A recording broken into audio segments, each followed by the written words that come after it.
If I were to ask you what is the most important thing in your life, if you were to return that question back to me, what's the most important thing in my life?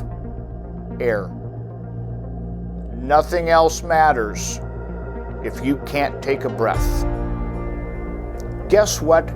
The number one problem that causes all of the symptoms that agriculture reacts to within every type of growth in the United States: lack of air.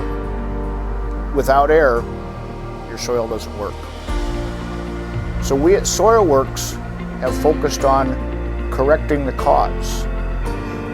And many of these problems that cost a lot of growers a lot of money every year go back to the lack of air.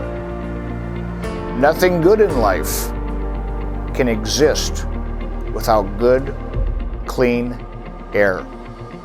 Our products are designed to give that air to the soil, to allow the microbes to do what they do, to give calcium and phosphorus, the mother and father of the soil, the opportunity to grow a plant that will not react to symptoms. Minerals make the soil, but microbes grow the plant. Perfection's a moving target, and you're never going to get to perfection, but softer soil that has more structure will breathe better, and nothing good in life happens without air. If we want to accelerate regenerative farming, and if we want to shift the tide of agriculture away from land degradation into land regeneration, we need to focus on that battlefront, those marginally compacted soils that have the potential to grow massive crops, high carbon crops, high quality crops that are going to feed the consumer high quality food.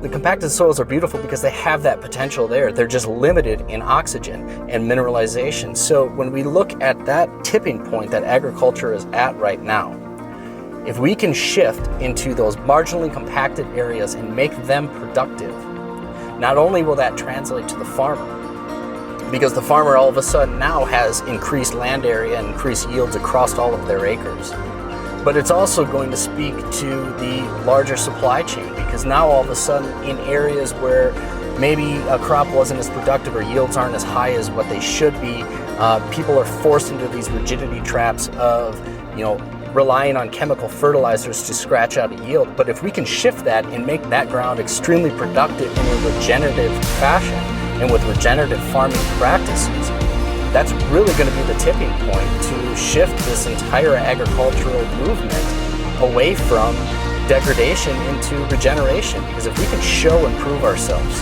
on some of the worst ground out there, that's going to get people's attention. That's going to get people's minds to shift away from what could be potentially detrimental to our civilization into a solution, a realistic solution that some might say is the most optimistic solution to solving the climate crisis and improving the resiliency of our world's soils.